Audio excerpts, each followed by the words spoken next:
पण फुले शाहू आंबेडकरांचा महाराष्ट्र असं नेहमी म्हणलं जातं. सावरकर टिळक चिपळूणकरांचा असं म्हणलं जात नाही.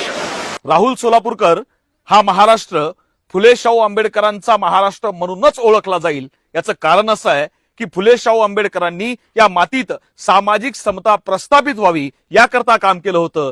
पेशवाई पुनर्जीवित व्हावी याकरता काम केलं नव्हतं. पण हे कायम लक्षात ठेवलं पाहिजे की ज्योतिबा फुलेंनी किंवा सावित्रीबाईंनी ज्या वेळेला महिलांसाठीची पहिली शाळा काढायचं ठरवलं तेव्हा भिडे नावाच्या गृहस्थांनीच वाडा दिला होता. खरंय, ज्योतिबा फुलेंना शाळा चालू करण्याकरता भिडेंनी वाडा दिला होता, पण तो अवघ्या काही दिवसात काढून सुद्धा घेतला होता हे सुद्धा सांगा.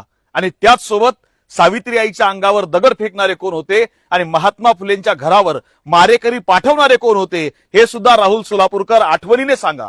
अष्टप्रधानातले 4 ब्राह्मण होते. हो, पण त्यापैकी काहींना छत्रपती संभाजी महाराजांनी हत्तीच्या पायी दिलं होतं. ते का दिलं होतं हे सुद्धा एकदा समाजाला उलगडून सांगा.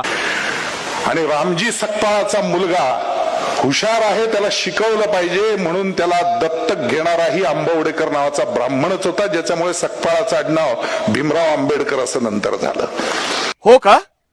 मग आज रोजी भारतामध्ये आंबेडकर नावाचे किती ब्राह्मण आहेत हे एकदा आम्हाला दाखवा बरं. की बाबासाहेबांना आडनाव दिल्यानंतर हे सगळे गायब झाले.